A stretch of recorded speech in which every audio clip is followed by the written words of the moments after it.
Hello बच्चों। यहां दिया है disc of mass m and radius r moves in X Y plane as shown in the figure. The angular momentum of disc about origin o at the instant shown. Clear है? तो देखो ध्यान से यहां पे अगर हम देखें तो इसका जो ओमेगा दिया है वो एंटी क्लॉकवाइज दिया है, यानी जो इसकी एंगुलर वेलोसिटी होगी ओमेगा, ये आउटसाइड द प्लेन होगी। आउटसाइड द प्लेन बोले तो प्लस के कैप के लॉन्ग। क्यों?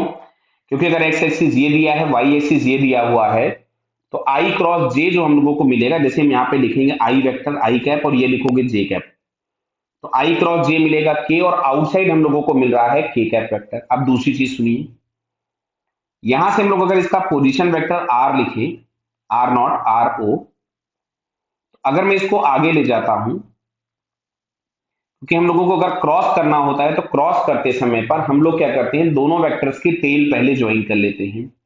तो अब अगर हम यहां से देखेंगे तो आर क्रॉस वी वेक्टर जो है, it is going inside the plane. Clear है? इनसाइड द प्लेन बोले तो it is along minus of K cap. Clear? इतनी बात हमें समझ में आ गई। अब सुनिए, किसी भी बॉडी जिसमें ट्रांसलेशनल मोशन और रोटेशनल मोशन दोनों होते हैं, उसका एंगुलर मोमेंटम लिखते हैं L is equals to LCM plus M into R cross P. Clear है? बात को ध्यान से समझना।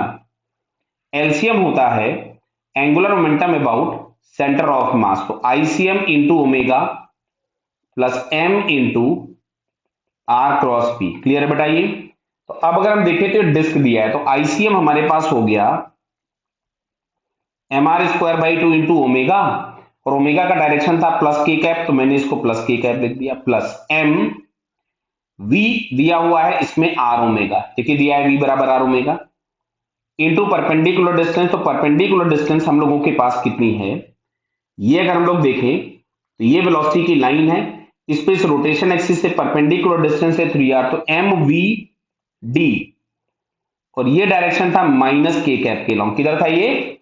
माइनस के कैप के लॉन्ग। बराबर है बेटा? ये तो अगर ये माइनस के कैप मिल गया, तो अब इसको अगर हम लोग यहां से सॉल्व करें तो इसमें से हम लोग इसको ऐसा लिखेंगे, देखिए M R square by two into omega minus 3 mr square. दिख रहा है ना? ये 3 mr स्क्वायर ओमेगा, और बाहर में यहां पे कर देता हूं के कैप। समझ में आ रहा है? मैंने माइनस बाहर कर दिया, तो अगर मैं यहां से 2 एलसीएम ले लूं तो M R square omega minus 6 mr square omega times K cap. Clear? तो 6 माइनस 1 मिलेगा आपको 5, तो फाइनली आपके पास यहां से आ जाएगा minus of 5/2 mr square omega के कैप। क्लियर है? तो माइनस 5/2 mr स्क्वायर ओमेगा के कैप, तो ये हम लोगों को बेटा दिख रहा है फर्स्ट वाले ऑप्शन में। क्लियर? बराबर है? So it's first answer is correct. Clear बेटा? Okay, all the best.